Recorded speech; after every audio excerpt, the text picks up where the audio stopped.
So can you first briefly share your experience and journey as an entrepreneur in your own words? Could you share your entrepreneurial story and the companies you founded and your primary mission in your work? Sure. And I don't know that I knew what the word entrepreneur was when I was doing things that were considered entrepreneurial. But even as a kid, I remember doing things for Halloween where people would come over and I'd create a horror house and try to make money. And I'm old enough to where astronauts, when they first went to the moon, that was a big deal. And I made a spaceship and had kids come over there. So in hindsight, I always had an entrepreneurial flair. But I really didn't consider myself interested in entrepreneurship until my junior year in college. So I did not join a fraternity in the beginning. One, I couldn't afford it. And two, I just didn't resonate with some of the things going on in the traditional fraternity scene. So my junior year, I helped start a fraternity. And that was what I would consider my first true adult entrepreneur experience. And I think I drew the short stick in that I became the treasurer of the fraternity. So I helped run the books. And I fell in love with all aspects of small business. For whatever reason, just the accounting piece, but also managing the chef and managing cleaning the house and collecting dues from brothers, all aspects of running a small business is some part of a fraternity. And again, even through that moment, I was laser focused on getting my accounting degree and going working for one of the accounting firms. And that just gave me a kind of a entrance into something that I had never thought about. And then I had somebody that was a mentor connected the dots. He basically said, why don't you go work for your father and start businesses from your father's foundation? And I never thought about it to that moment. And that was my senior year. So I stopped studying for the CPA exam and knew that I was going to go work for my father and start something. So it really started in Chapel Hill as a junior, starting a Greek fraternity. So was the fraternity, did you start the house itself? Did you get the property, or how did that work? Yeah, that all happened before I was even aware of this opportunity. A guy named Bill Hooker, who worked for a fraternity called Delta Sigma Phi, had gotten a 4-year lease on a fraternity house. Back then, there were 4 fraternity houses on Finley Golf Course. There were social. Oh, wow. Yeah, no one knows that now, but back in the 80s, and one of the houses had the chapter that was there had maybe done something not so smart, and they had the charter taken from them. So we had a 4-year opportunity. And me as a junior, I knew obviously during my 2, and back then the accounting program was a 4.5-year program. It's now a 5, but then it's 4.5. So I knew I had a 1.5 years of living in the fraternity house, which I did. And then I personally fell in love with the whole experience, again, of running the small business. And we as a group had kind of a unique principles. It was basically a no drug, no hazing, faith beliefs group. We're agnostic to the faith, but just some center in faith. And we thrived. We really grew to be one of the bigger fraternities. And I fell in love with all that business part. Then we were laser focused on making sure we made enough money to build our own house, because we knew we had a 4-year opportunity. So we had all that focus. And again, that's that entrepreneurial drive of doing that. I didn't know that was going to be what altered my path instead of going to work for somebody, but ultimately that's what it was in hindsight. Can you give a little background on your dad's company? Sure. For those who don't know. Yeah. So, my dad's classic hardworking guy, but born in 1940 in Charlotte. His parents were factory workers. They both worked at a place called Lance Crackers that was founded in Charlotte. And so he grew up in that factory environment and textile type factory homes. But his father was ambitious and eventually had a little bit of entrepreneur flair to him. But when my dad will tell you, he was asked to leave high school. He didn't really have the academic standards to graduate. Wow. They got tired of looking at him and said, "You just go ahead and graduate."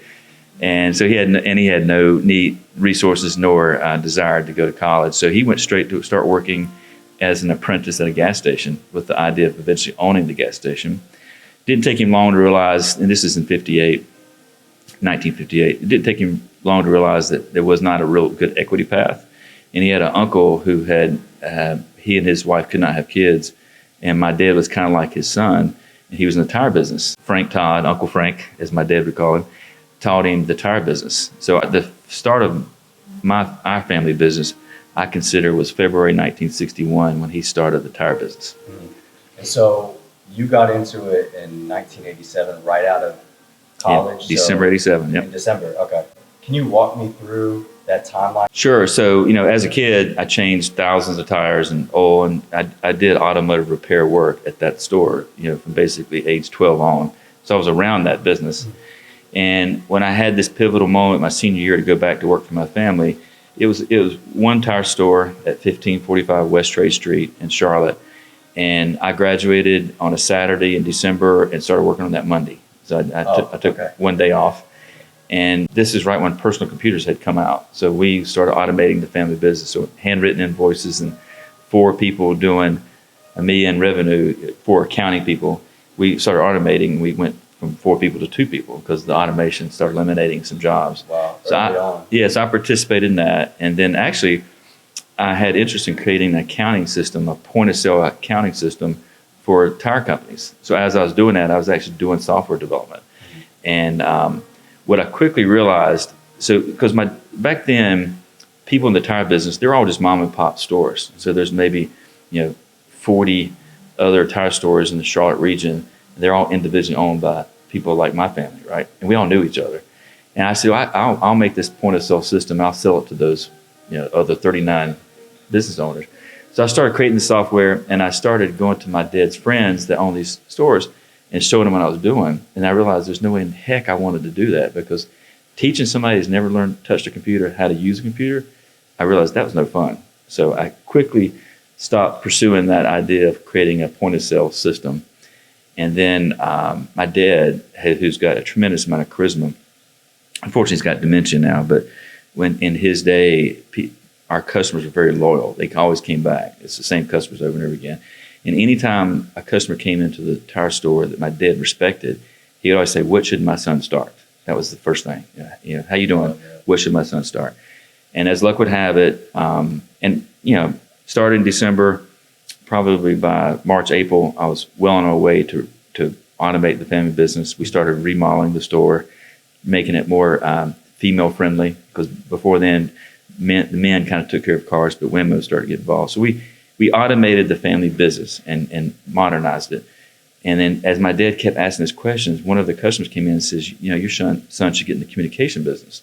Cellular phones had just come out. These iPhones we have in our pocket now were new back then. They were called car phones. And as you can imagine, we actually installed them in cars, so you needed to have an automotive facility so you could put them in cars. And that was my first endeavor. So I started Griffin Communications in 1988. So started that, and then really right place, right time. Cellular had just started, a company called Alltel, and that team, we decided to go with them. They gave us a very lucrative distribution rights to sell their product because we were an established company. It started in 1961. This is in 1988, I think. So we were considered a desirable company for them to represent their product. And what I quickly found out, they gave me a more lucrative distributor agreement than others. So I started hiring other companies to run their numbers through me. So I became the largest in the nation for Alltel and selling that. More through kind of creating a pyramid, if that makes sense, of having other people run their numbers through me. And it was a wonderful 10 years. So basically ran that until 99 and sold it to one of my best associates. And they kept it going. So is it still going today? I don't think so. It kind of got absorbed into a couple other companies. So maybe some of its DNA is still around, but it's not called Griffin Communications. Okay. So was that first company, was that under or a subsidiary of Griffin Brothers Companies? Great question. So basically, in hindsight, we didn't really have a plan. It's not like we sit down and said we're going to do X, Y, Z. We just started something, and you made it work and made money and did something else. So everything kind of fell into play. You weren't planning it to be held under Griffin Brothers Companies. And another question real quick stemming off that is, did your dad name it Griffin Brothers Companies? Yeah, so it's actually a good question to maybe go back to 1961. As I mentioned, he had an uncle that had started a business in 1928 called Honest Tire Service. Okay. And when my father graduated in 58, he fell into an opportunity. It was called an Apprentice program where he could have ultimately owned a gas station.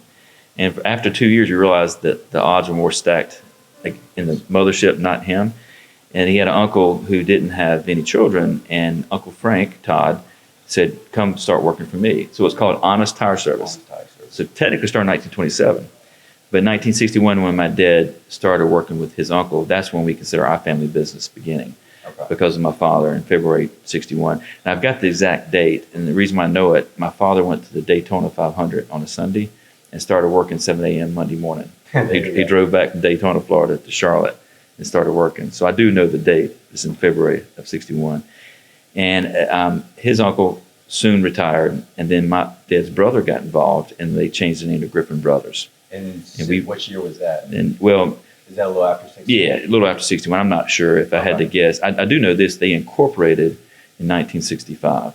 Okay. But back then, corporations it was a little bit loosey-goosey. But yeah, the actual technical name, Griffin Brothers Tire Sales, Inc., was inked in 65, right before I was born. But my father started February 1961 working with his uncle and really took the business over. And then when that uncle retired, my dad's brother got involved, and we took the name Griffin Brothers. And then when my dad bought out his uncle, his brother, my uncle, in 1982, we retained the name Griffin Brothers, and we've used it. Okay. Yep. And then so the first company after that was the communications business. Mm-hmm. And so then after that, because we got a few more companies to go. There's a lot.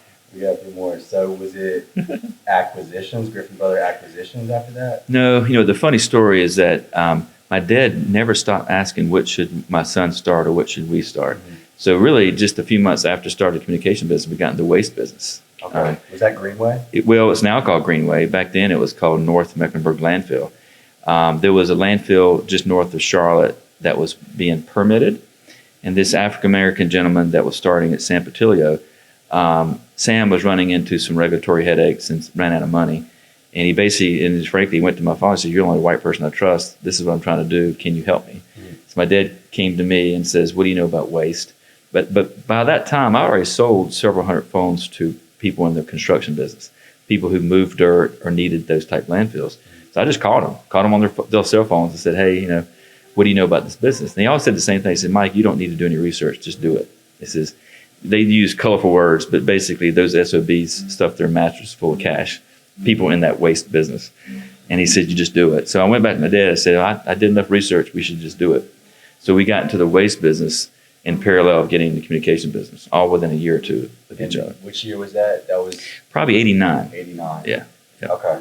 So that's the genesis of one of our divisions that's now our biggest division. It's now called Greenway Waste Solutions. Okay. Back then we were not that creative. We called it North Meck Landfill because it was in northern part of Mecklenburg County. Mm-hmm. And we had other landfills that we opened after that. We just named it the road, Highway 49 landfill, Highway 55 landfill. Mm-hmm. Eventually we branded ourselves Greenway Waste Solutions. So it seems to be a common theme where you don't think too much about it, or you do think you have a strategic vision, but you more just see the opportunity and conquer it. And that just seems to be a common theme in your life. Yeah, you're being too generous. We didn't know what the word strategic meant, strategery. We just saw there was a need and we just executed it. And then we figured it out. In essence, we always made more mistakes than successes, but we rarely repeated mistakes, and we would always mitigate the mistake pretty quick and eventually figure it out. So was there any major mistakes you made or any major failures in that time period? Oh, gosh. Man, I was 10 foot tall and bulletproof. I was this cocky little kid coming out of Chapel Hill. Not cocky to my father, because I really loved my father. Plus, no one outworked him, so it's not like I'm going to tell him what to do. But at the same time, when we had this communication idea, I instantly hired 3 people. I hired a general manager, a sales manager, and a salesperson. And I hired an alcoholic. I hired this young kid that liked to chase women more than work. And I hired a person that couldn't sell anything. So I hired 3 duds, right? So during that first, 6 to 12 months, I was probably sleeping 4 hours and working 20 hours a day because I was working to make up for their mistakes. I hired 3 bad people. Why do you think you hired them? Just stupidity. I was 10 foot tall and bulletproof. I just figured, just go ahead and scale up. Let's go hire a bunch of people and we're going to take the world over. And I didn't know what I was doing. I hired bad people. And then instead of having the knowledge to cut bait and get rid of those people, I just worked extra hard to make the money to pay their salaries. Mm-hmm. And at some point I realized I'm working 20 hours a day. They're getting drunk in the day, and this guy's chasing girls, and this guy can't sell anything. I'm doing all the selling. I'm doing all the install. I'm doing everything. Get rid of them. And I did. So how long did it take for you to realize that? Way too long. I don't know. It felt like years, but it was probably 6 months to 12 months. Mm-hmm. And then, I didn't know anything about really running a business, and I was learning through eras like that. And then I just kept, I just never gave up. I just kept figuring out and fixing my stupid mistakes. Yeah, I don't want to fast forward too much, but I feel like this is an important point of just scaling an operation, just hiring and firing. Well, you can never perfect it. We do some things, like we do something called Culture Index. It's a personality survey to kind of get a feel for somebody's DNA of their personality. And that helps guide us on how to create relationships with that person on a team basis. That's extremely important. That's a product or a system that we added a few years ago to our HR department. Yeah, we have 450 employees Across total. all the As a conglomerate aggregate. And we don't have that perfected, but I think we do better than most. The biggest thing I've probably learned over these decades is the more you can push ownership or ownership-like compensation to the front lines, the better. And it attracts better people, and it retains better people. I've learned that, and we're still trying to perfect what that means and how to do that and how to do it the right way. Over the decades, through trials and tribulations, in order to grow to this, the size we are with 400 plus employees, you have to go, you have to learn, and that's what I've probably learned more than anything. I would rather work with people that inspire me, and I think the way to do that is people that really have a desire to have some type of equity participation, and that's what I think drives a lot of our team members. Okay. And so right now we're at the waste solutions right now? Yeah. So we started Griffin Communications. We started what now is called Greenway Waste Solutions, all in the late 80s. So what was after that? The next one after that? Well, what happened, so we had the tire business, we had the communication business, and we had the waste business. The waste business ended up being a home run pretty quick, where it actually started generating cash that we were not used to in a pretty short period of time. So all of a sudden, we're this entrepreneurial, ambitious family, and all of a sudden we got cash coming in, so we can do things. So what led to that exponential growth? Was it one particular instance, one client? Well, yeah. So right place, right time. So Charlotte has been one of the fastest growing cities in the United States for a long period of time. We're born and bred in Charlotte. This is the 80s when Charlotte started really taking off. And we were in the construction and demolition waste management business. So we took anytime somebody's building something, we take all those pieces of scrap wood and wallboard stuff, and what we can't recycle, we would landfill in our facilities. And we were the only facility like that in Charlotte for a period of time. Mm-hmm. So when Charlotte's growing, we're the only one that can handle that type waste. It's all coming our way. It's like an overnight success. It's just 40-something years in the making, or whatever the years were. How many players are in the space now in the area? So we have 5 landfills, and we're in 3 markets. We're in the Charlotte market with 3.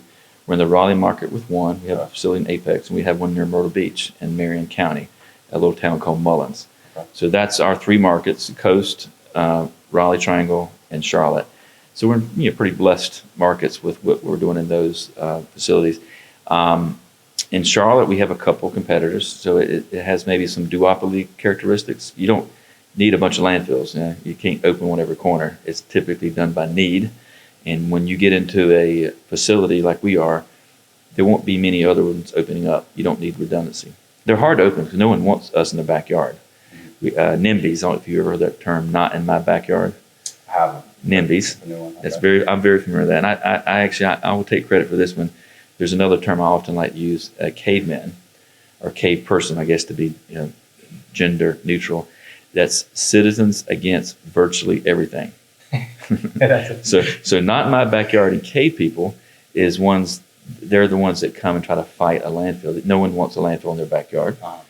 But we typically try to find neighbors that are compatible, industrial neighbors, like a concrete plant, something that they're agnostic. People won't really think too much about it. Chemical plant. There's already something going on. Yeah, right. So we have intentionally sited our facilities with minimal residential impact. Uh-huh. So we find good neighbors.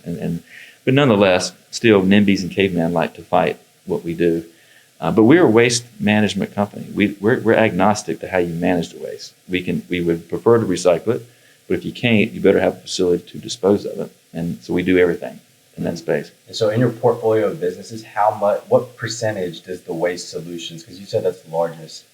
Of our 100 million, let's say, revenue, I just would probably be guessing. I would say this: it's minority of our revenue, but a majority of our profits, if that makes sense. That does. And I don't know how to break it down. Okay.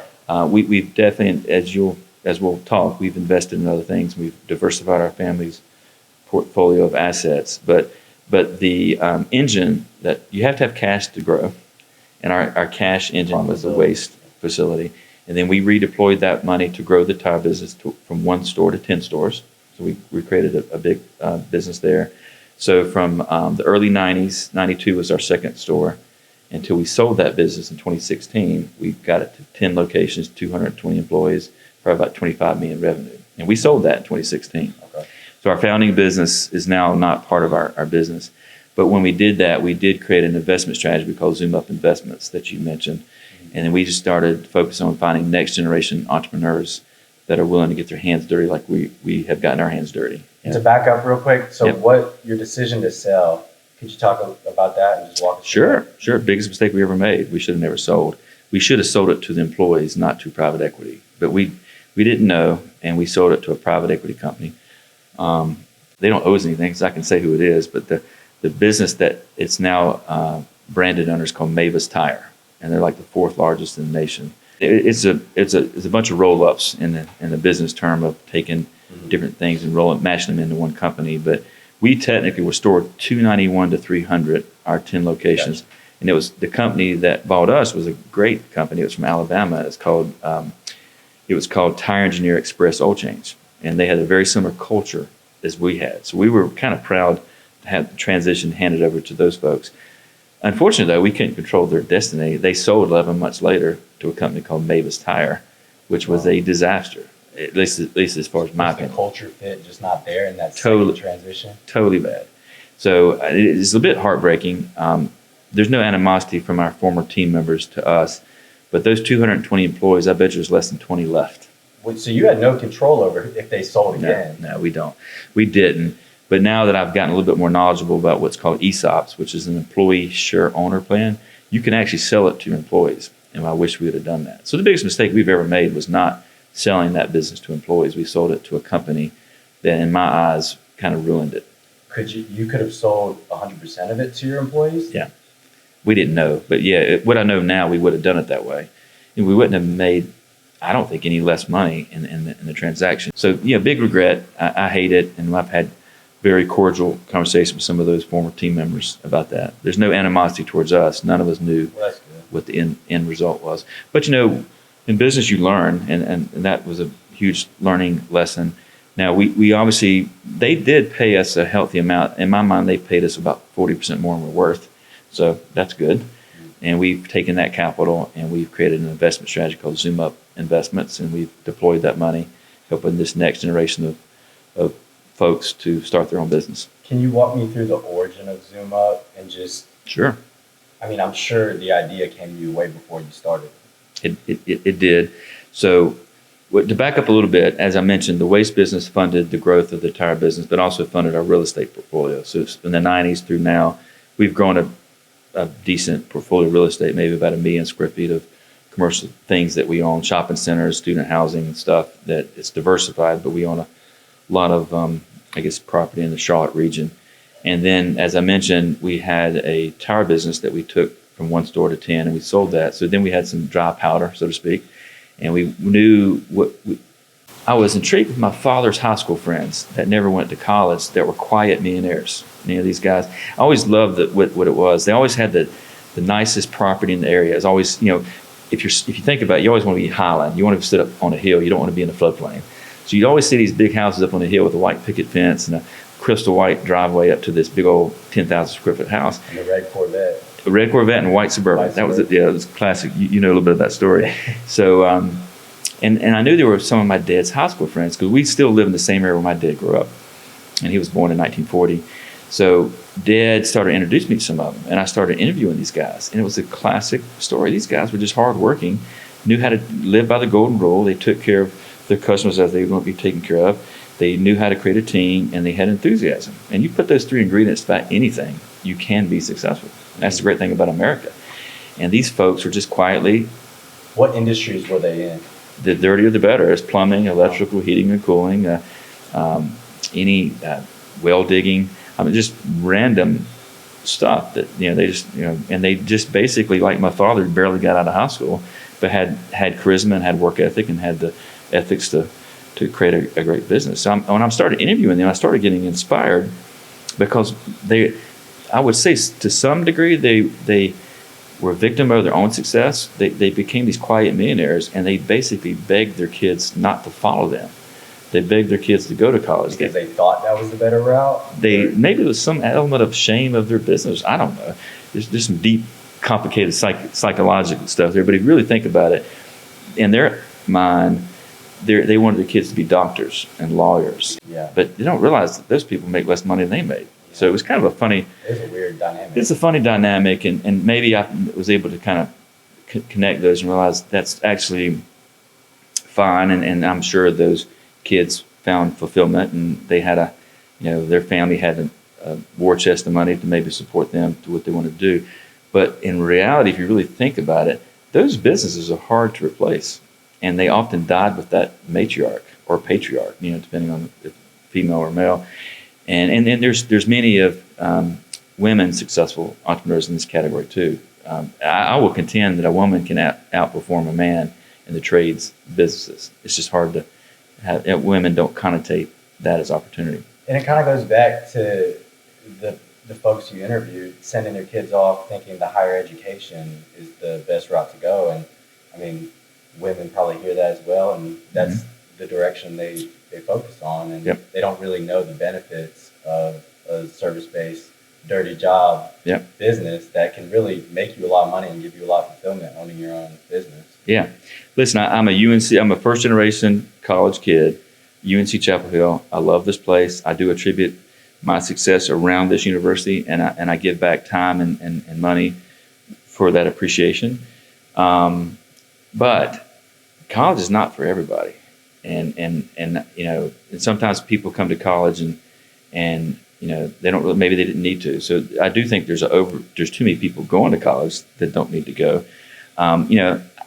Through my father, I was super ambitious. So when I got here, I did do a lot of things and learn a lot of things. And, academically, the accounting major really helped me in my business processing of companies. But my drive was from my father. The entrepreneur experience I had in my fraternity gave me that encouragement, because I was a pretty shy kid too. So I kind of came out of my shell in college as well.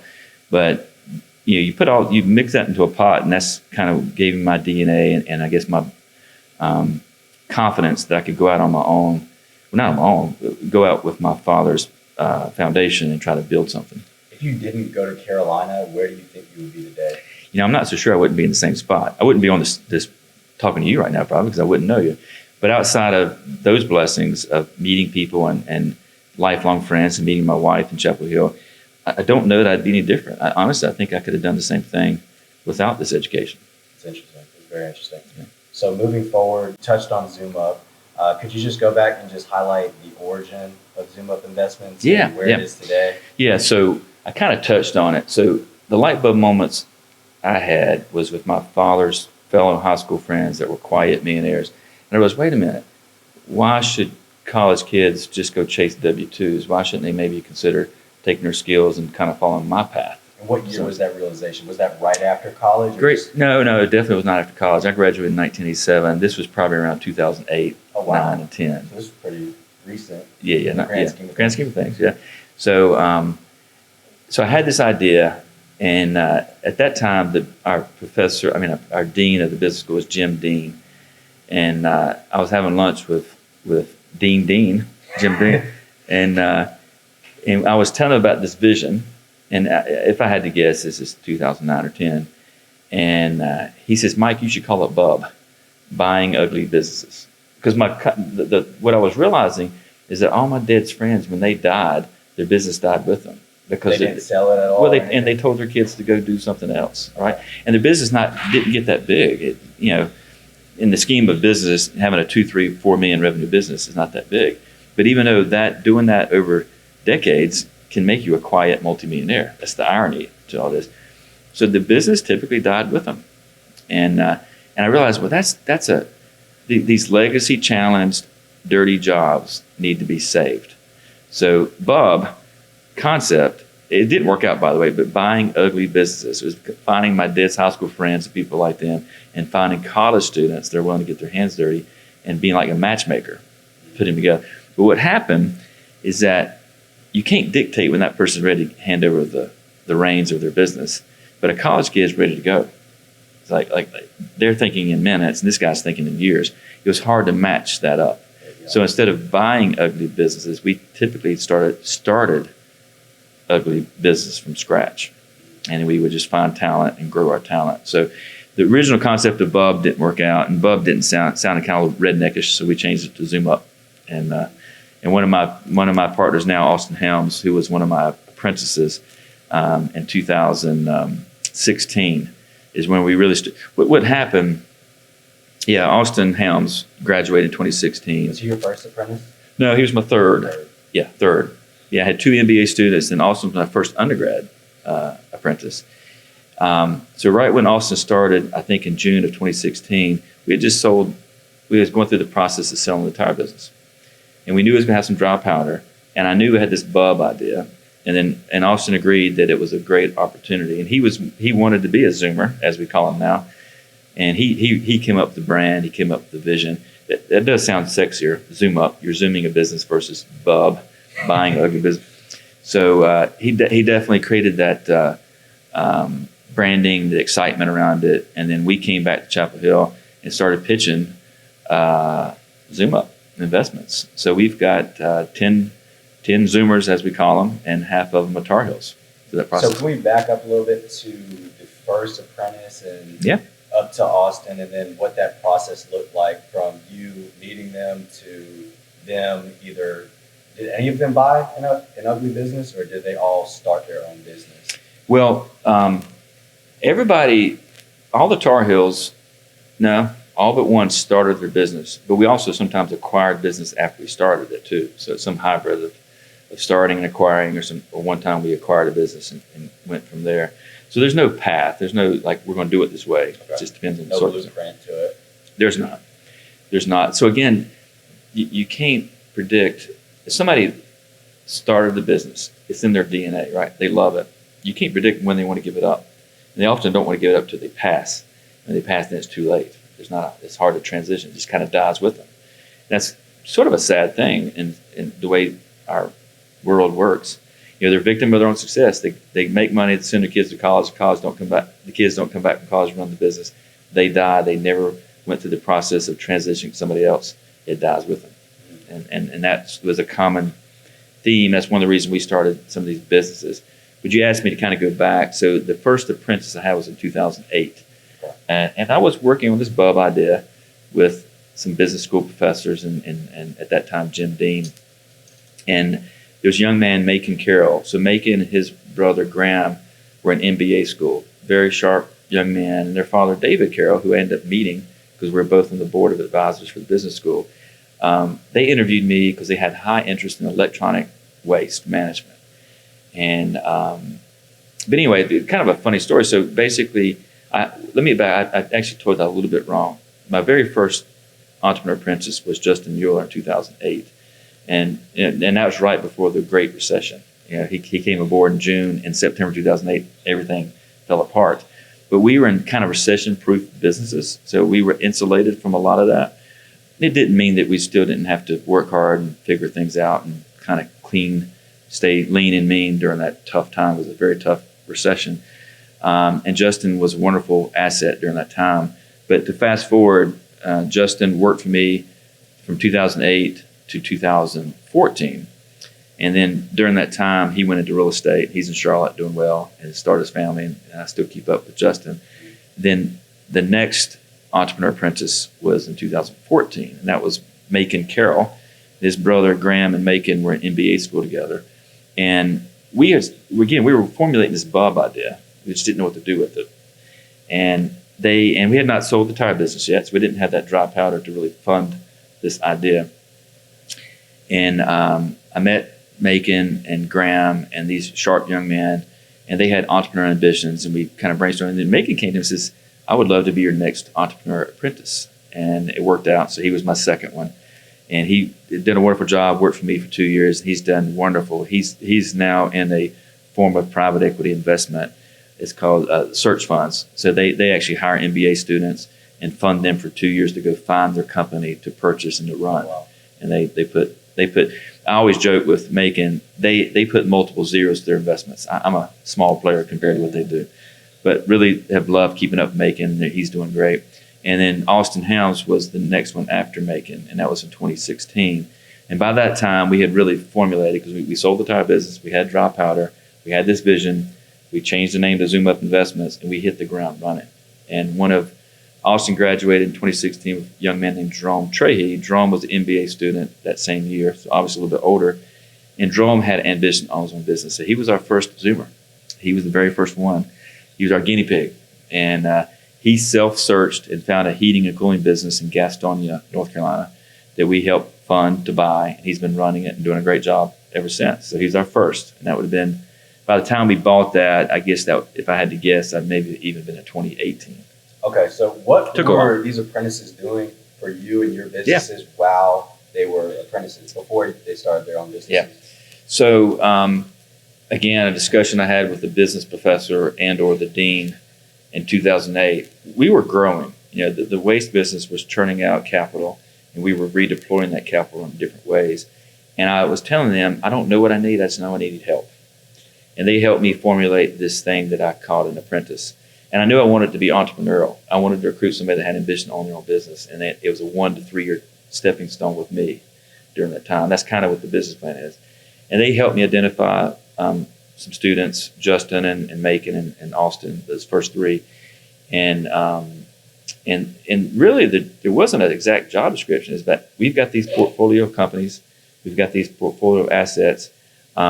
Typically, especially in the first 6 months to a year, they're shadowing me, and I'm just handing off responsibilities. It could be a project, do due diligence on this, or go check out this, or go do this. So they're typically all over Charlotte and all over the region, helping with special projects within our companies. But the goal is for them to get acquainted with different opportunities to see if they can identify something they want to start and or invest in. So it is truly an entrepreneur apprentice. That's the idea. And definitely, Justin started his own business. Macon's is a partner in that search fund business. Austin, I think you met Austin, yeah, New Blue Service Group, and they're doing great, growing their business. Tyler Tonnison's a young man that was the next after Austin. He's doing great. He's still got his own business going on. And then Nico Gomez. Nico's a Kenan-Flagler kid that's actually moved to Mexico. Nico was Colombian, South America born, and he and his father did a startup in Mexico, which is quite interesting. So Nico's doing great, and then now, of course, the young man, Austin Bryant, is my apprentice now, and he's looking kind of for his exit strategy, and he's got very intrigued with tiny home construction and containers and stuff. So everybody's kind of within this apprentice program looks for opportunities for kind of an exit at some point in that 1 to 3 year period. Awesome. So moving on, we have the pitch now. Yep. Can you talk, this is where we're Sure. at right now, and it used to be a comedy space. Mm-hmm. Can you walk me through your vision with the pitch? Yeah, I'd be glad to. And I'll back up a little bit before I purchased this. Okay. There was a gentleman named John Adams who, through Ted Zoller, Ted's a good mutual friend of yours and mine, Ted painted a vision that our Kenan-Flagler School needed a program to further introduce students to entrepreneurship. And it was called the Adams Program. So John Adams Program. And there was Adams apprentices, which would be students, and there was half undergrad, half graduate students. And that started which year? 2015 or 16, yeah. And that's one of the ways I met some of the young men I hired through my apprentice program, was that program. Your role was advisor? Yeah, I'm just an advisor. Okay. So I'm Adams advisors, Adams apprentices, and basically there was social environment opportunities and just some opportunities to meet advisors and vice versa. And I loved the whole concept, and I thought it was a wonderful thing. And there'll hopefully be some version of 2.0 of that sometime soon. We're all kind of brainstorming that. Yeah. Think about it. So when that went away, which was unfortunate, and COVID kind of maybe messed it up too, we all knew we needed that ecosystem back. And there's lots of assets in Chapel Hill that are great. The Shuford program is wonderful. Obviously, we got Innovate Carolina. We've got it Launch Chapel Hill. There's a lot of good things out there. I think my purchasing of this property was to create some version of the Adams program and just use brick and mortar physical assets to do it. Got a great director with Willie Barron and his team, and they're basically becoming a fabric of the community and with the entrepreneur slant. Obviously, we do a lot of events here, there are business events, social events, et cetera. But we have a lot of square footage here, and we're looking to try to figure out how to further incubate business enterprises, and then how to invite students to participate in that. One, to have flexible time and make money, and I think that's where we're still working through that. Yeah, working through that business plan. But when it's all said and done, I will share this with you. One of the failures in my mind of the Adams program is that we were doing a good job of taking these students and flying them out to San Francisco and Chicago and perhaps Brooklyn, New York, and they were meeting people that were successful startups. Well, not successful startups, just startups.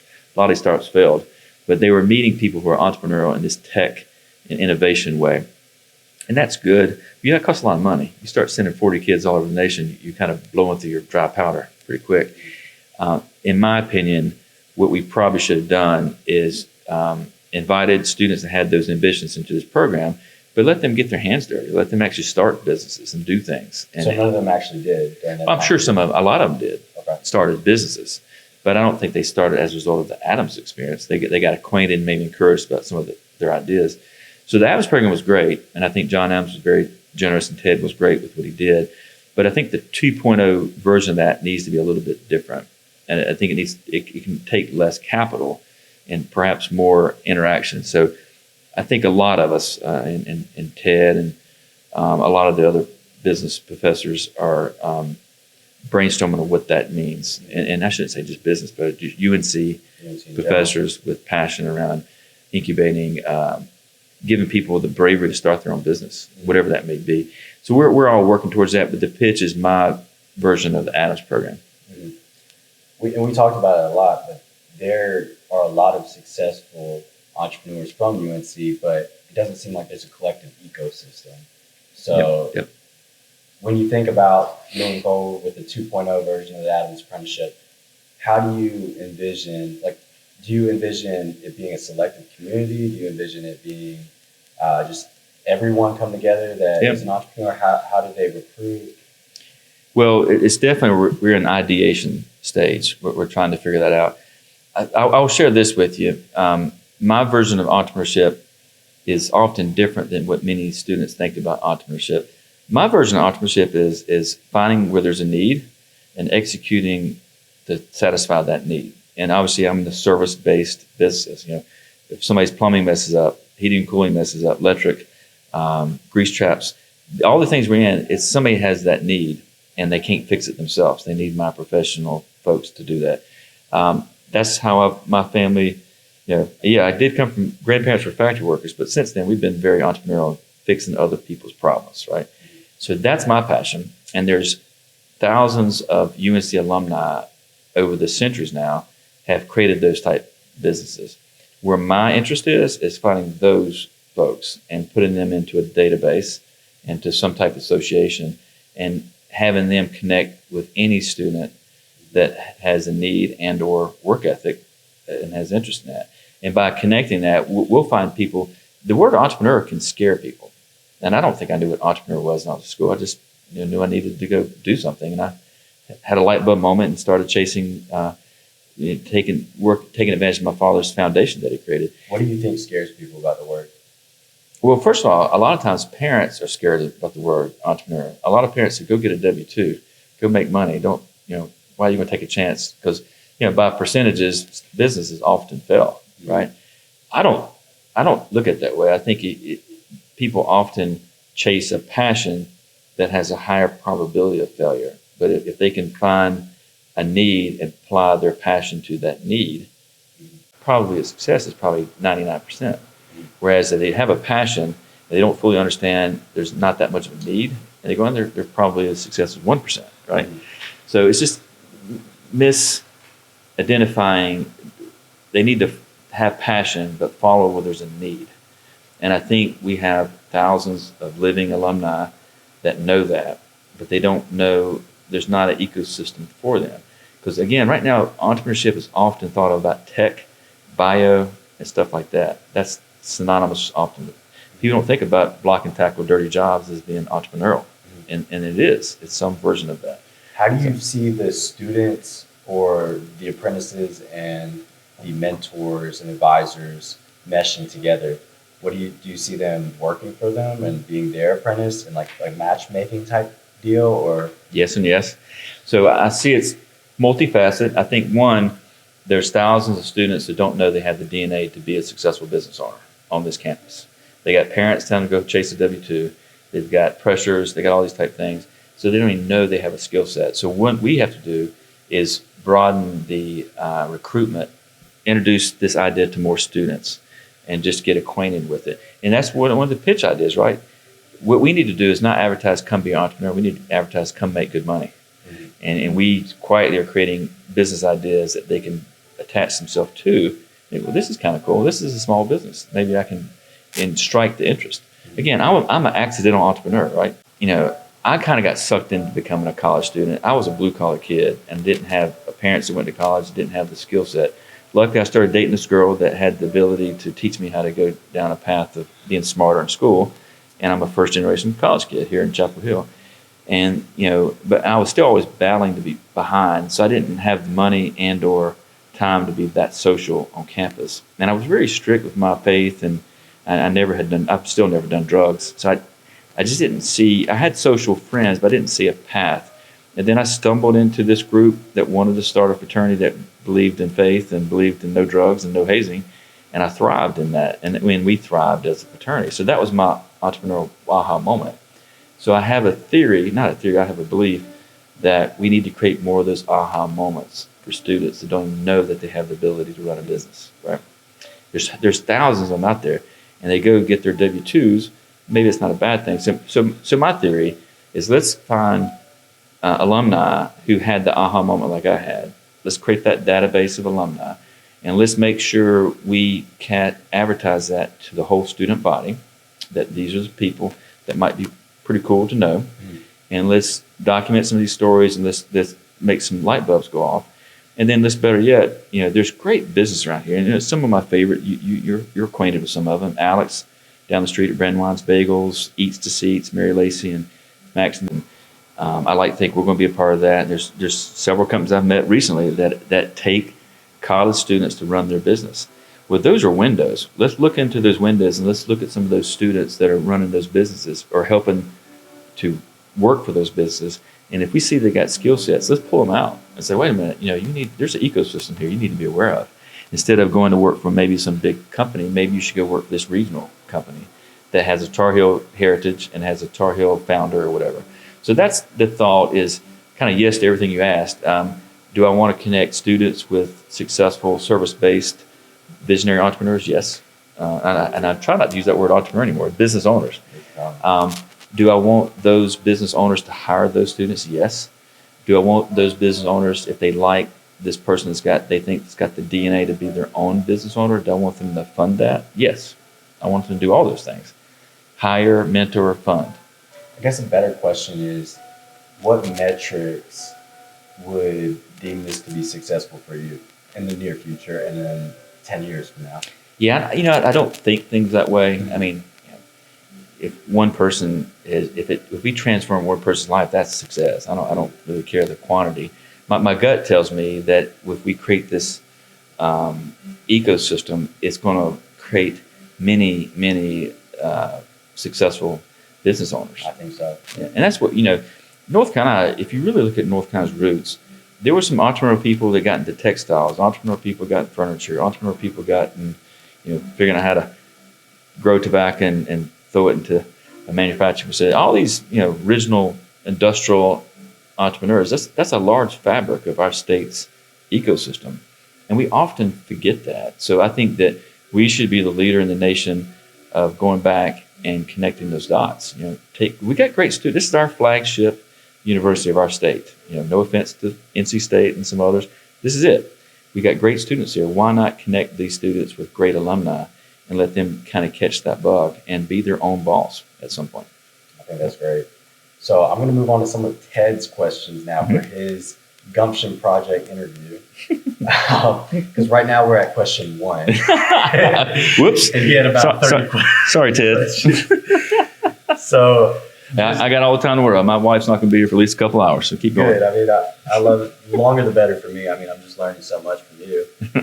So with your journey, do you think that pretty much covers everything as of in this time horizon?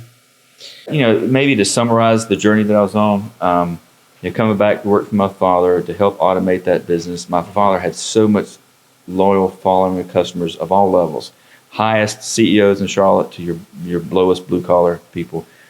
The people he respected, no matter where they were in that spectrum, if he respected them, what should we do? What should we start? That's the incubator of everything we did. Our real estate deals often came from that. The communication business came from that. The waste business came from that. And then as I articulated, we took some of that capital that we made some of these investments and kept growing all of our bit. We kept growing our real estate assets. We grew our tire business. We got into some hospitality. I'm not advocating everybody get into hospitality, but we do own a golf course and we own a restaurant and a microbrew and some event space. Those things are tougher to make money in, but they're fun to have as a portfolio of assets. So now here we are, a 4-legged company. Our original leg was sold, but we replaced it with waste. We replaced it with real estate and management of real estate. We have this ZoomUp system that we love, that we have companies, and we'll hope to do more. And we have hospitality assets. So we have this 4-legged company that we have. Is there ever going to be a 5th leg, or do you just want to focus on those 4? Never say never. So I'm a 2nd-generation family business owner, and we've got 3rd generation. We've got the youngest of that. There's 6 3rd generations. The youngest of those 2 are here in Chapel Hill, I'm proud to say, my daughter and my son. And we've got 4 aged 32 to 27. We've encouraged them to consider being their own entrepreneurs, and we'll fund their experience. So we actually discourage them to come in our business. We encourage them to start their own business, and we'll fund it. So love to see, and there's one being worked on now, and I won't say what it is, but I'm super excited for her to do that. And by the way, we have 4 G3s. There's 4 girls and 2 boys. So Griffin Brothers, we may be changing the name Griffin Brothers at some point. It might need to be Griffin Sisters or Griffin Brothers and Sisters. So that's a discussion point. So, but we would not be more proud for those 6 to start their own journey, and maybe that will have some tentacle to our existing family business. So never say never to that. But we do have passion for perpetuating ZoomUp investments and maybe taking it to another level with a more closer affiliation with Chapel Hill and some of the things we've talked about, where we're not just the only funders. We've got maybe hundreds of other successful business-owned Tar Heel companies that are mentoring, investing, et cetera. So that's kind of the hope, is this evolved to something bigger. Okay, that makes a lot of sense. All right, so I'll move on to some of his questions. So the first one is, does the word gumption mean anything to you? And if so, do you think your experience as an entrepreneur embodies this term? If so, how? Gumption. So I guess I can give you the definition. Yeah, give me the definition, because there's probably a few different variations. There is. So gumption is defined by the Cambridge Dictionary as the ability to decide what is the best thing to do in a particular situation and to do it with energy and determination. And by the Oxford Dictionary as the courage and determination. In the entrepreneurial context, it suggests the volition to act, demonstrating courage and determination, overcoming any barriers and lack of self-confidence. So as you read that, I'm envisioning my father. His picture should be right in that little section. And I love my father to death, and I wish he was a little bit more attentive to not have dementia. I said my dad was risk oblivious. He saw an opportunity, he would pursue it. He didn't worry. He didn't sit down and do a business plan and say, I'm worried about this. And just do it. Just take care of it. And you make mistakes and you clear your mistakes up. And frankly, if you really believe in the golden rule and you believe in and have enthusiasm, work ethic, and you have the magnetic ability to create teams, you can do anything. And it doesn't matter what it is. And my father was Gumption. He's Mr. Gumption. Yeah, so I learned that from him. I'm a little bit more calculating. Maybe I learned that from business school. You want to do some analytical stuff and try to mitigate some risk. But my dad is more successful than me. He just had gumption. He just went out there and did it and fixed it. So moving on to the next question, they all kind of play on the idea of gumption, but can you recall the critical moments when you weighed the decision to assume risk and commit to the entrepreneurial path? I know you touched on all of it, but just really highlighting that so we can pinpoint that in your journey map. Yeah. So I guess the aha moment for me was the summer of 1987. The county program was a 4.5-year program, so all my buddies graduated in May of 87. So I'm kind of waiting for my last semester, and I'm working in my family's business. And Joe Morrison was his name. He sold his tires. He took me to lunch and said, "What are you going to do after you graduate?" And I said, "I'm going to work for a big accounting firm." Back then, there were 8 accounting firms. They call it the Big 8. I said, "I'm going to interview for these guys. I'm going to get a job there." He says, "Have you ever thought about working for your father?" And I said, "It's funny you say that." I said, I had this, the year before I had this entrepreneur experience in this fraternity, starting this fraternity. I kind of fell in love with small business. He said, "Don't you know that your father has built this business and he's, dying for you to come into the business to perpetuate it?" I didn't think about it. So I said, "No, I didn't think about it." So, but basically that, he connected the dots, and I realized, well, why am I going to work for somebody else when my dad's created this foundation? So, that's just beautiful. So just any other points on the journey map that you want to highlight of just assuming more risk, because there's just so many more companies you guys founded. Is there anything that sticks out to you in particular about a moment where you just assumed a lot of risk and just jumped for it? Well, I probably said it at the beginning of that communication. I hired a bunch of people out of the gate, right? I was 10 foot tall and bulletproof. I could take the world over. And I can guarantee my dad was laughing in the background, thinking this kid doesn't know what the heck he's doing. And he's wasting money hiring these people. And he was right. He let me make those mistakes, by the way. So that would probably be another tribute to my father. But, I ended up working insane hours. I mean, it cost me a relationship or two. It's hard to keep a relationship when you're working those type hours. But, I had to. I made mistakes. I had to fix my mistakes. So, I make a lot of mistakes, and I still do, but I kind of overcome them through just man up and fix it. And I hate to veer off again, but it's just like there's so many good points that you can just talk about in that. So balance, work-life balance. What's your view on that, and how do you think someone could successfully do that and be successful in both a relationship and a business? Oh yeah, gosh. Now I work on work-life balance every day. So I'm 58, so haven't perfected that. But you do have to have a spouse or significant other that can celebrate your achievements. And I could easily get emotional talking about my wife, but when you live the life that I live, which is kind of doing a lot of things, you have to have a woman that supports that, or a significant other. And I do. I really do. And I've been married before, and I my first wife, I do need to credit her to get me to college. If it wasn't for her and her being smarter than me and embarrass me to be smarter, I would have never followed her to Chapel Hill. So I definitely need to give her kudos for that. But we were not compatible. She actually was pissed off I was working all those hours and not celebrating. I'm trying to build something. I got a wife now that celebrates.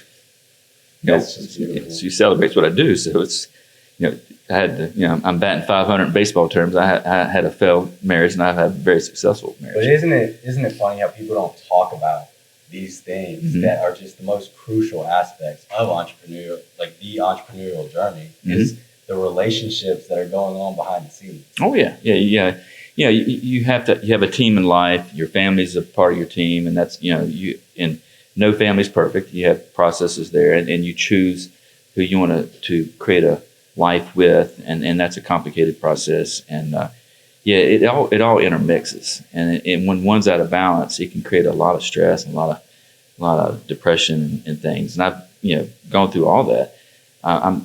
We all face those things, and when you're I do remember moments I'm making stupid mistakes at work. I'm working crazy hours, and I'm getting yelled at from my girlfriend and eventually wife that I'm not spending enough time there. I feel like so many people can relate. That's a lot of pressure, right? And you can if you don't I don't know that I managed it perfectly. And you probably had great intentions. Like you want to be a provider. Oh yeah. And you're like, well, I'm working all this time. Now I just come home to you being upset at me. It's like, and probably understandably, because you can understand, she had a vision of a husband that wasn't me, and I had a vision to create maybe a life-changing type business. We were just not compatible, and we're good friends now, so it's not an issue with that. I feel very blessed we didn't start a family, so we didn't have a family. But when I found my wife, she was an entrepreneur, so we met. I won't go through that process, but except we met, and then we created a friendship for many years. And she was starting a business, I was starting a business. We were comparing notes and stuff in that. So it was really we developed a friendship before we developed a marriage, and it was really wonderful. And I'm not perfect. I can guarantee you she'll get mad at me on occasion because I may be working too much or diverting too much attention, but it's a very healthy working relationship we figured out. Do you think that, because I often think about this, and compatibility wise, your wife, now you said she was an entrepreneur when you met her. Is that something, I mean, I know everyone's different, but is that something you recommend that a younger entrepreneur thinking about their future, if they're very ambitious, they look for someone who also has that entrepreneurial mindset, or someone who is completely different, Great question. I don't think there's a right answer to any of that. And I'll share this with you. What I've learned over time, relationships, everybody has a different priority in relationships. I kind of look at this, if you think of this imagery, some relationships, they want to spend all their time together, right? They're just overlapping each other. If you have two circles, those circles on top of each other, like an eclipse, right? And then certain relationships, sometimes they barely touch, where they just have, they have their own careers and own things going on and practices, and they barely touch. And everybody's in between. A relationship that functions for decades and they barely touch, and it's healthy. And ones that overlap each other, they're totally all absorbing, and that can be healthy. And you're somewhere in between. And the trick is that you got to make sure you both are on the same page. If one wants to be overlapping and you want to be barely touching, that's not going to end well. So communication. Communication, big time communication. And I'm telling you, relationships are complicated. So my, first dated somebody from age 15 for 9 years, married at 24, divorced at 27. I meet my wife now actually that year, and we develop a friendship, and we get married when I'm 34, 35. And I grew up a lot during that time, and I learned what I was looking for. Actually, I had come to the conclusion I was never going to get married. I knew what I wanted in a spouse, and I couldn't find it. And found her. She came. Well, there's a story there, but she came back. We had a short relationship at age 27 and got back together at 34. Yeah. So sorry for veering off so much from the questions, but this is just like personally, I'm just interested in this topic because nobody talks about it. What is your view on marriage, in particular, at a young age versus older in life? Well, I had a failed marriage at a young age, so I have a lot of opinions. I mean, I'll share my little thought process. Men's brains takes longer for a young man to develop this brain than a female. Females kind of start getting their way in vision around 23. We're about 25, so that's a problem. I am a big believer that relationships can be successful young, but they need to be longer term relationships. No matter what, in a relationship, you need to see the seasons twice. You need to date 2 years. Because all of us have our little hidden things that we try to hide from other people. It's just the silly games that we play. And you can't hide them for 2 years. So after 2 years, you'll know the worst of your potential spouse. So if you see the seasons twice, and better yet, if you wait till you're around 30, those two combinations will create a higher probability of success in a relationship. But those are sometimes tough things, right? There's family pressures and stuff and stuff. So yeah, if I had a crystal ball for my kids, I would say no matter what, I would start this way. It's easy to fall in love. It's hard to fall in love with somebody you can spend the rest of your life with. And to increase the probability of success, the longer you date and the longer you wait to get married, the better. And my parents, or especially my mom, always talked about, you can get married, but having kids, that's when everything changes. That's true too. For us, it was a joy, right? Because we married at 34. My son was born when I was 38, and my daughter was born right before I turned 40. So we're kind of older, So we had, which is a different, most of my friends were popping out kids at 25. So they had teenagers, and here we were having newborns. It's different path. But we had established, we didn't have monetary concerns. We were kind of established in that regard.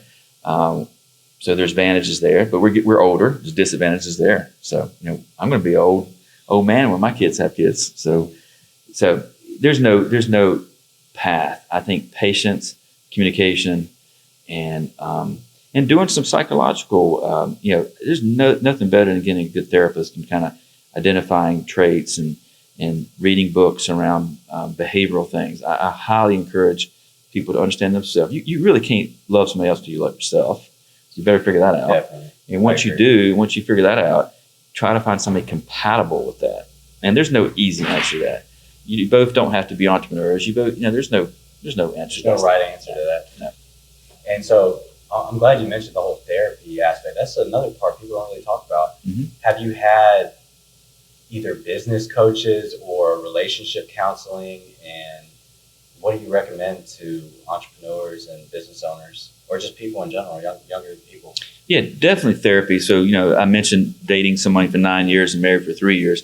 Well, that was my first sweetheart, I would even say. So, and we were kind of the high school, whatever couple, and all of a sudden we're having failure and how to process it. So we went through a lot of therapy. Luckily, we went through a lot of therapy to realize we're not made for each other. Our rings didn't interact in the right way, and we needed to part friends. So luckily, we parted friends because we went through therapy to figure that out. Very, very blessed that we went through that process. So I'm very happy with that. That gave me some tools to use in the future. I had a lot of relationships during that time. I'm not going to say I'm perfect, but definitely had tools that helped in that regard. So human behavioral therapy, however you want to define that, that's extremely important. I fell into it the way I did through a failed marriage. Business therapy, or maybe call it that way, I'm a big believer in that. So I have participated in a lot of, I was a member of a group called Young Presidents Organization, YPO, and I think I joined them 18 years ago when I was 40. And through that program, you created forums. You created somewhere between 7 and 10 business leaders that were non-competing businesses. You'd get together up to 12 times a year and share best practices, the trials and tribulations of being an owner. Sometimes being an owner and maybe a president of a business is very lonely. Who do you answer to? You don't answer to anybody. So, and then how do you manage that? It can be very lonely.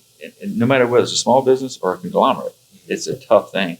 So having a peer group, a non-binding peer group, not shareholders, right? People that just can get together and just talk. Share your trials and tribulations of being a business owner. Sometimes the loneliness of making tough decisions, all that stuff. So I've done that for years. Now through Kenan-Flagler, I'm very involved with the Family Enterprise Center, and we've created roundtables within the Family Enterprise Center. So same story. We find multi-generation family business leaders, and we pair them with other family business leaders to share best practices. So I've got one of those. So I've got a YPO forum that I still get together with on a periodic basis, and I've got a Family Enterprise Center forum that I get together on a periodic basis. So they get together probably a few times a year? Mm-hmm. Yeah. Okay. Yeah, so the UNC Family Enterprise Center, I'm going to throw a plug in there. I'm a big believer in it. And Ted, our friend, knows Cooper Biersack and Steve Miller and that group, Lauren and them. They're doing a wonderful job perpetuating family business that have Tar Heel ties. And some of that's through this therapeutic thing of getting together and sharing best practices. So I'll ask another one of Ted's questions. Do you believe the concepts of personal, financial, and social gain are fused? And if so, how? They're fused. They're very compatible. So personal and social gain, they have to go hand in hand. I mean, I think that I'm a man of faith, and I do believe in that too much has been given, much is expected. So yeah, you have a moral obligation to give back to society or social. Big believer in that. There's different ways of doing that. I mean, I'm a dirty job guy, right? So, changing, being a part of businesses that do sewage and stuff like that, that's not that glamorous. But what I get passionate for is I know that we got 425 employees. I got 425 families I have some involvement. I love when you said that. So- You said so- that earlier to our yeah, class. that's the passion, right? That's You know, the passion. not that we're perfect and not that our employees are all perfect, but I do take great satisfaction that we're able to supply the wherewithal to supply money to let them take care of their families and try to create environments where they can be successful. So and that's a societal, social impact. I mean, I do know too that there's, my passion's at-risk kids. We do a lot of charity work around Title I schools in Charlotte, and there's a mentor of mine, Bishop George Battle, who's a bishop in the Amy Zion Church, African-American friend. I will tell a quick funny story. I was a little kid working at the tire store at 12, 13-year-old. I'm back there like a grease monkey changing tires and stuff. And George would come into our parking lot, and George was a typical African-American minister dressed to the nines, always, looking in his beautiful suit. And my dad's kind of a blue-collar guy of grease. And they would get in these arguments in the parking lot. And back in the 70s, it's a little unusual for a black man and a white man to be in an argument. And they'd be arguing and stuff. And I'm, what in the world's going on? And then all of a sudden they start laughing and give each other a big hug. What was happening, George was basically telling my dad that he should give free tires to the buses at the church. He wanted stuff for free. And my dad's kind of cussing him out. I can't do it for free. Yeah. They had this bond and friendship. So we've been very tethered to George, the bishop, and his charitable initiatives. 45 years ago, he started something called Greater Enrichment Program. And basically, we offer free after-school programming for at-risk kids. Wow. So I'm very passionate about that. And, just passionate about giving people jobs. We have sometimes a problem in society. We want to help people, but we give out entitlements in a way that it actually hurts them. We're giving handouts instead of hand-ups. So I'm very passionate about retooling how we help people. Yeah, I think we'll be able to do that in the near future with this 2.0 version of the Adams program. That's one way. Listen, there's nothing better than getting a W-2 and providing for your family. People have some jealousy of, this person's on entitlements and they're sucking off the government. That breaks my heart they're doing that. I'm not angry. I'm sad that we haven't figured out how to give them a chance to make money for themselves. There's no better pride. Yeah. I think you're really just doing the right thing here. It's like people need to hear about this. This is the right work being done. It's just about spreading this message now, storytelling, and showing people where the opportunity is. Mm-hmm. So I glossed over the questions we kind of already covered. There's a few more related to grit and gumption that I'll go through. So Angela Duckworth coined the term grit to describe the wherewithal to endure the entrepreneurial journey over time. Does grit or gumption best describe the process of initially committing to your ventures? It's kind of a weird question, but I'll throw it in there for Professor Zoller. Grit or gumption? Well, there's no doubt you have to have grit, and how we define gumption, you got to have this bravery to go solve some type problem. So many people define entrepreneurship in a very singular way. It's around creating a technology game-changing advancement or creating the next great drug that fixes problems. While those are very important, but see, that's not the way I look at things. Right? I look at things kind of simple. If there's a need, go fix it. Right? Add value. Just add value. And I've learned that, rightfully so, people don't like doing dirty jobs. And so if I can go do dirty jobs, maybe I have less competition. Maybe I can make a little more money, and then maybe I can provide for more people for jobs and stuff. So I just, grit, I don't know if you can call grit that. I mean, I don't mind getting my hands dirty. I don't mind imploring my team members to fix problems that other people don't want to fix. And the subtle benefit is that there's usually higher margins. And there's, look at plumbing. Right now, I think the average age of a plumber in Charlotte is 50. Wow. 50 years old. I'm 58. They don't have a whole lot longer to go to turn wrenches. So we are in a panic mode of trying to, and Austin Helms, who you met, is one of the more inspiring young men that's doing this. We're in panic mode. We've got to go to these high schools and tell kids there's alternatives to going to college if you don't really have passion for academics and you don't have the money to go to college. We can put you in a position to make a hell of a lot more money by age 22, and that college student will never catch up to you. What do you think happens? I mean, we kind of know what happened, but what do you envision happening if there's no more plumbers, no more people that want to do the dirty jobs, or you just can't get enough people? Is it just going to be that small group of people are just making extraordinary amounts of money, or is it going to be there's a lot more societal implications to this. Well, extraordinary amount of money will fix that problem, right? That's true. Yeah, It'll self-correct. It will self-correct. Now, we're on the very early stages of that self-correction, because you got to understand, my dad's friends who he graduated with, who became what I call quiet millionaires or millionaire next doors, just reading books about stuff like that. They told their kids not to follow their footsteps. They told their kids to become doctors and lawyers and stuff. Well, they created the undersupply. Their kids didn't follow them, and that's going on for a while now. So, in a true free enterprise society, those things correct themselves. And so right now, frankly, we're on the upswing. My friends most of our customers in our service trades are higher income individuals. We kind of focus on higher valued homes and commercial properties. So these guys are the attorneys, they are the lawyers, whatever. And they're flabbergasted with how much money our plumbers make. Can you give some transparency? Because I know if anyone watches this, they're going to be wondering, okay, well, how much can I really make? And if you were trying to pitch this to someone in high school or someone at UNC that is thinking about W-2 or starting their own business, say in plumbing, how much can they expect to make if they work their ass off? Great question. And the working your ass off is a part of the formula. So with that assumption in mind, I'll just tell a quick story. And I don't think that Aaron would mind me sharing his name. I'll just call him Aaron in case he does. So there's a young man we met 4 years ago. And Aaron was 23, grew up in Greenville, North Carolina. His stepfather and he had a little bit of friction between each other. His stepfather was insistent he goes to college. He didn't. He didn't want to go to college. He wanted to be a plumber, and he became a plumber. Now, Aaron has the look of that classic college kid, almost like a fraternity kid. He's clean cut, articulate, full of personality. There's some nice ingredients, though, to make you successful in the trades.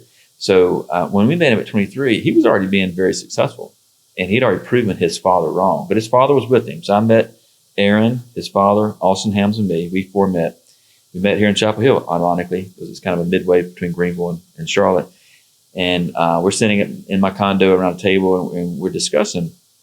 And Aaron is contemplating starting his own plumbing business. He's going to break off from the person he worked for and contemplate. And we said, no, once you come work for us, we have this program that you can be a part of. And he is a part of it. And he's got work ethic, he's got personality, he's got skills, right? So to brag on him, he's now 27. And I don't know his exact compensation, but I know it's well north of $300,000 a year.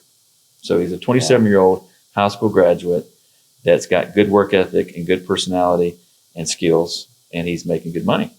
And it won't. Trajectory for him is up. And it won't end there. So we're mentoring him. We've taught him how to read balance sheets and income statements, and he's learned aspects of the business. He wants to grow more.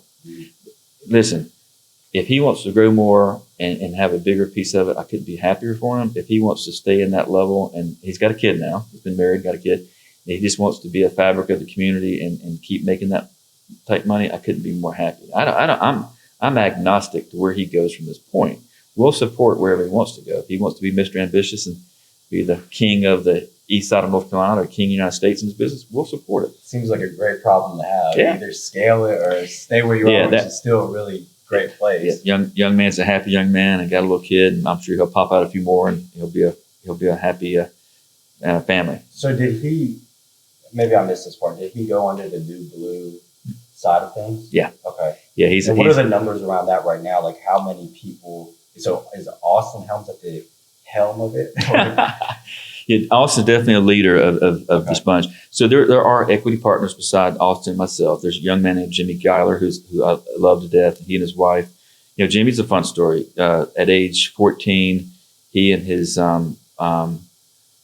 may not get this exactly right. I think he was 14. But anyway, came to the United States from Ecuador, landed in Charlotte, went to a school, met with his wife now and senior in high school. They've had a kid, and they have 2 kids now. Just self-made, broken English, lovable guy, right? He's full of personality and love. And he's our electrical partner, part of the New Blue. So he has equity in this thing. And, he's basically, broken English and all, hardworking, good ethics, good guy. He can be just as successful as Austin or myself. So it doesn't matter where you come from. It's just you got to have some leadership skill, passion, et cetera.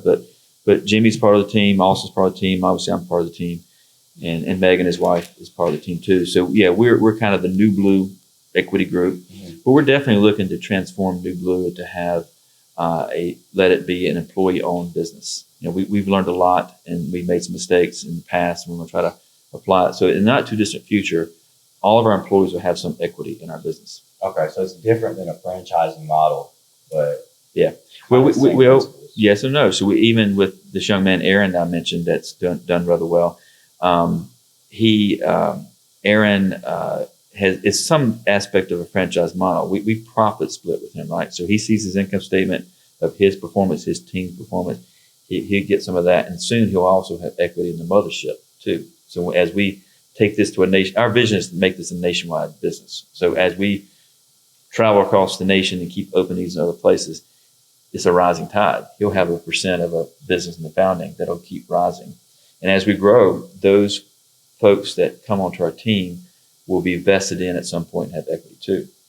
And as they retire, they'll equity out and they'll get some type of retirement multiple of the value, and the next generation will take their spot.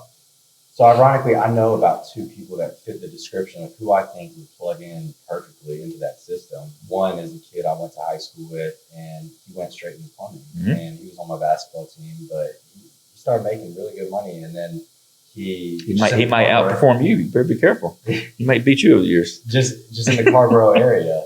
And so maybe I could reach out to him. But you should connect him with Austin. Yeah. You know Austin. Huh? What's the criteria of you guys bringing on someone like someone I just mentioned? Our team often uses humble, hungry, and smart. Those are three things that can self-explain. Mm-hmm. A good friend of mine who owns a lot of Domino's, he's got three words too. Basically, it's golden rule, enthusiasm, teamwork. Golden rule, teach people treat people how you would want to be treated. So if he has the ethics to take care of people, professionally plumbing, you got to have that. If you don't have that, I'll catch up to you. That you'll implode at some point. The way I look at it right now, because we have a shortage of plumbers out there can do some unethical things and get away with it for a fairly extended period of time, but not forever, right? So if you live by the golden rule and you really take care of people as you would want to be taken care of, everything else will take care of itself. If you got the enthusiasm, team, those things, those are the ingredients. So whether you say humble, hungry, smart, and golden rule, enthusiasm, teamwork, they're all kind of the same. If somebody's got those traits, the world's the limit. Now, what I would tell that young man, he's probably successful on his own. So why would he want to come with us? Well, he actually mentioned that he was thinking about starting his own business. This was 2 years so he's ago. working with somebody else. Yeah, he was. Okay. He was. Okay. So Austin would love to talk to that young man, number one. Okay. But number two, the pitch we would give him is that if you show the skill sets to be a leader, we'll build a team around you. You'll have 6-7 people working for you, and you'll build a team. We'll help you do that. We'll teach you how to do that. We'll give you whatever business degree you need to be that person, right? But better yet, you're gonna vest yourself into having equity in the mothership. So as we take this across the nation, and you're in the early stages, you'll benefit from the other people's work. Wow! So you'll have a double benefit. So you guys would basically help him with the infrastructure and all, like setting up the business, mm-hmm. and he would work through it, and mm-hmm. you reap the benefits over time. Yep.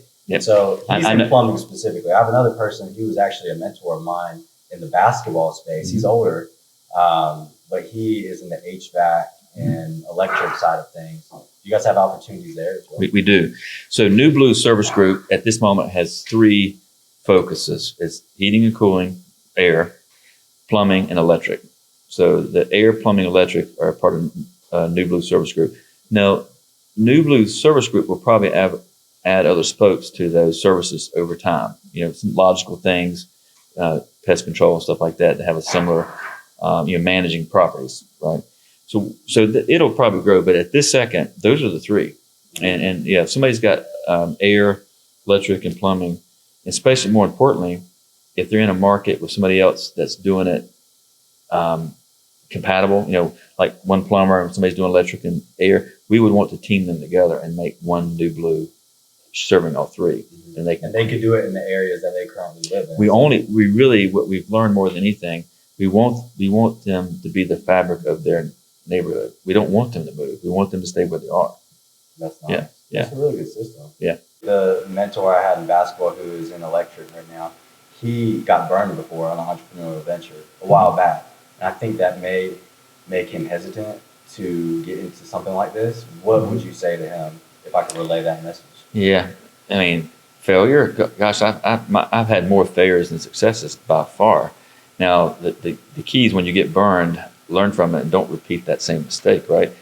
So whatever that burn was in entrepreneurship, you can't say all entrepreneurship is bad then. You got to learn what specific thing I think it burned was you. with the partner, his other founder, co-founder. Okay. Yeah. So it's like that person ran off with the whole thing. It's kind of a similar situation to what you know about me.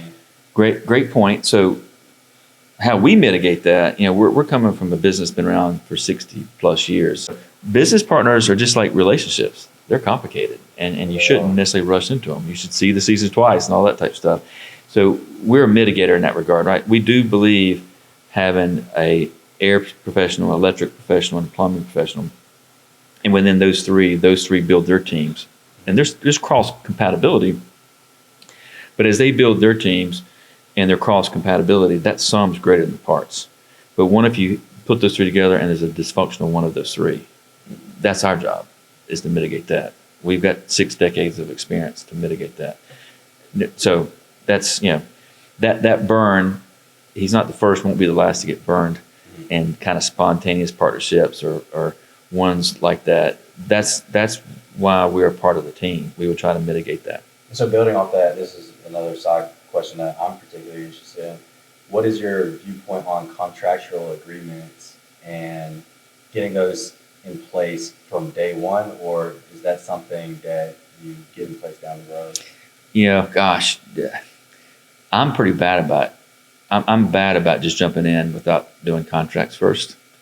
And I've been burned by that a few times. And I still do it now, so I'm not saying I don't do it that way. In a perfect world, you should develop contracts and put on paper understandings who's doing what and how things should work. Yes. Because I'm assuming you're not talking about non-competes. You're talking about more just contracts of who owns what equity and all that stuff. Exactly. Yeah, you should. And I guess because we've been in the business long enough now, we have those things in place. And we can kind of copy paste and do those. But gosh, I've done a lot of things just on a handshake. And that's the way I was raised. It's like a handshake is everything. Yeah. But once you get burned, it's like it's a little different. Well, you know what? It's funny you say that. So my dad is the king of handshakes, and gosh, his word was his bond to an extraordinary way. So I kind of learned from that. Maybe that's why I was not so good with doing contracts. And I've been burned a few times, and my dad's been burned many times too over those years. But you know what? Gosh, him throwing himself out there to get burned and other people seeing it just seems like they elevated their trust in my father even more. So sometimes you're just going to get burned sometimes. You can create contracts and get burned. There's nothing more I hate, and some attorneys may be listening to this at some point. There's nothing more I hate than writing an attorney bill. Oh, yeah. That's the worst. That's the worst. And I got best friends that are attorneys. So if they hear this, they'll give me a hard time. But and that's what contracts are, is a bunch of legal crap. They'll charge you for emails. Yeah, listen, I've got some nightmares I could share in that regard, but that would probably take a beverage of alternative for healing. But I have wasted a lot of money on contracts, and also when they've been broken, I spent more money pursuing them than I should have done just walking away. So yeah, sometimes you do need to have contracts, but I've done a lot of things without contracts. I have just so many questions stemming off these things that I don't want to hold you too long. But let me say one thing related to starting businesses. I'm not a big fan of OPM, other people's money. Yeah. Try to do whatever you can do to not take other people's money, best you can. There's some element of patience, and I will say this: your generation is probably less patient than my generation, Definitely. And my generation is less patient than the previous generation. It's just natural.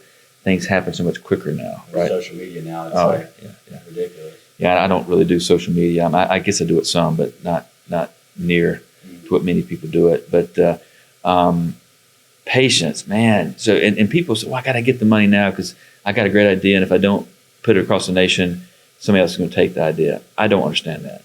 That's just not going to happen. No. I'll just use Chick-fil-A. I mean, Chick-fil-A as a family, that Kathy family has been criticized like crazy. Oh my gosh, you got such a great product. Why aren't you growing it quicker? Oh, we'll just open 3 a week. We're fine. If they open 3 Chick-fil-A's a week, they're getting criticized for that. Well, if you really, really study their numbers, that's kind of a debt-free business. And they're privately held, but I've studied their business enough to tell you that they're making well over $1 billion free cash flow a year. They're pretty much debt-free. Their partners, they call them operators, the individuals that run those stores, and this is published. Dan Cathy was on a show and just said it recently. Their average income is $600,000 a year. So that's the holy grail of businesses. They have 2,200 operators that are all millionaires by that number, right? And they're billionaires by that number. And they have a non-stoppable brand. They could open 10 a week if they wanted to. If they open 3 a week, they got 1,800 people waiting for their store. There's 1,800 qualified. When I say qualified, it's harder to get qualified for that than to get to Harvard. Their acceptance rate is lower than Harvard's acceptance rate. That's the holy grail business plan, right? So, but it's patience. They didn't do that overnight. They created, they didn't try to put on steroids and be the, a McDonald's. And listen, I'm a fan of McDonald's to the extent that I've studied that business like crazy too. But they have issues. I mean, Chick-fil-A does so much more in so many less hours and so many fewer stores than many others. They stuck to their morals and their beliefs, and it seems like that's a common theme in good ethical business practice and successful business practice as well. Yeah, they're probably misunderstood. Very much publicly a Christian family, very much believe in faith, but I think they're agnostic to faith. I don't think they give a hoot whether one of their operators is in any other type of religion. I don't think they're misunderstood in that regard. But all religions have base golden rule beliefs, right? They're just looking for people who have certain characteristics. It's almost amazing they've been able to keep up that quality of work and just everything that they've done, even to this day. It's not amazing to me. It's simple. Is it? With 2,200 locations? Golden rule: take care of business. Don't try to outgrow yourself. Seems like they're the only ones who can do it successfully on that scale. How many people are that patient? Everybody's trying to get rich quick. Everybody's trying to do something. Private equity's got involved with a lot of the fast food brands over and over again, where they throw money at it, they extract a bunch of money out, they leave it with a shitty balance sheet, and it fails. And then it gets resurrected back. Bojangles started in Charlotte, 1979. I remember the original guy running that counter, and it was back then that chicken was hotter, it was spicier back then. We would pick up a bucket of chicken to go to the Charlotte O's baseball game, and that was 1979. I was 14, and they exploded and did big, and they went public, and then they failed. They went public and they failed. They went private and they failed. And every time if you really study what happened, somebody's extracting a bunch of wealth, leaving a shitty balance sheet, and they're naturally going to fail. Yeah. Chick-fil-A doesn't do that. Chick-fil-A just opens one at a time, and they got 1,800. And when I say 1,800 qualified people, these are salt of the earth, great people that have fundamental beliefs of golden rule and all these type things. They're enthusiastic. They want to create a team, and they live by the golden rule. And listen, it doesn't matter what your religion is. All religions have that base level thing, but not everybody practices it, and everybody's trying to get somewhere quick. There's other kinds of Chick-fil-A. They're just easy to see, and they're easy to see how much better they are than the rest, right? Because you'll mosey through a few other ones, and you'll go into Chick-fil-A, and they're my pleasure, and have a nice day, and thank you very much. Standard operating procedure. So I've gotten your take on private equity. Do you want to explain that a little bit more, and not bashing anyone? I got a lot of friends in private equity. Yeah, but just painting the picture for people who don't necessarily know what goes on with private equity, because it does get a great light in the university setting, because these kids are going working for them, making hundreds of thousands to then millions of dollars. Have you seen a good example of private equity? Well, okay. First of all, I'm private equity. Yeah. I am private equity. Yeah. Now, I sometimes I use the acronym PE, but the P stands for permanent equity. My focus is putting my equity into a business, and hopefully it'll be there in perpetuity. And I want to be a lifelong partner of that person. Private equity in its current form, for the most part, is a 5-year flip. You put money into it, you acquire, you grow, you mesh it together, you do some efficiencies, and you sell it for a higher price. And that's the private equity model. You've heard my negative point of view. I'll clean it up a little bit, but let me just give you my summary of it. Okay, ingenuity. There's limited amounts of ingenuity, right? So when people do these combining and they create some efficiencies. It does make some incremental benefit, but it's not that great, right? A conglomerate of 100 locations for some mom and pop that owns 3, there's not that much economic power they have over those 3. It still comes down to golden rule and all those things. So there's been extraordinary wealth extracted from these companies. And when wealth is extracted from a company and you don't create some new extreme innovative way, there's a ramification to that. And typically that means that private equity company's been left with way too much debt on its balance sheet. And right now debt's more expensive than usual. They could be paying 10% interest, which is not that much to me, because I remember my father coming home and his interest rate was 25% on a loan in 1979. Wow. But so back to private equity and having companies that have too much debt, and the people have kind of left, right? So the private equity companies taking their wealth, they've well paid their employees, multi-6 digits and sometimes 7, 8 digits. Their investors have gotten used to 20% annualized returns. Well, if somebody gives you $100,000 and 5 years later you give them the equivalent of a 20% annualized return, that's an unbelievable return. That's a lot of wealth, and it takes a lot of money. So where's that money coming from? It's coming from these companies, and they're not adding that much efficiencies to dictate that much money being extracted. So I fear there's going to be a flurry of bankruptcies because these over-leveraged balance sheets are not they're not sustainable. And I really do fear that. And I fear it could be to the extent that it will adversely affect our whole economy. Yeah, you may have studied a little bit about 2008, and it was that you'll hear this term mortgages and derivatives and all these packaging, and it just bubbled up and created a great recession. This next great recession could very well be about over-leveraged private companies as a result of private equity extracting wealth. Mm-hmm. And I'm also fearful. So where I do criticize private equity, I'm not a believer in creating wealth by trading paper. If you have access, I know paper trading, and I knew you remember I said. So there are now many billionaires who have made their money in essence by trading paper. They had access to large sums of money. They go buy stuff. They put some lipstick on it, and they sell it at a higher price. And that hot potato is in somebody else's hand, and they extracted the wealth. That's been happening for many years now, unfortunately. And listen, there's good people who have made wealth doing that, but unfortunately, I think it's ill-gotten gains. And one of our problems in society, you never want wealth gaps like that. You never want, as they say, the upper 1% being very wealthy and the middle class being stagnant, because at some point, it'll change the free enterprise system to more socialistic system, and that's worse. But we could be that greed of that 1%, and this process we've allowed happen could create that problem. All right, I'll ask the last question that I have on here for Professor Zoller, but what other perspectives would you like to share with the researchers to better put in context the role of gumption in the entrepreneurial process? To put in better context the role of gumption and the role of... gumption is an important component of it, right? Having gumption, but also having patience. I think sometimes gumption, people forget patience is an important piece of it too, right?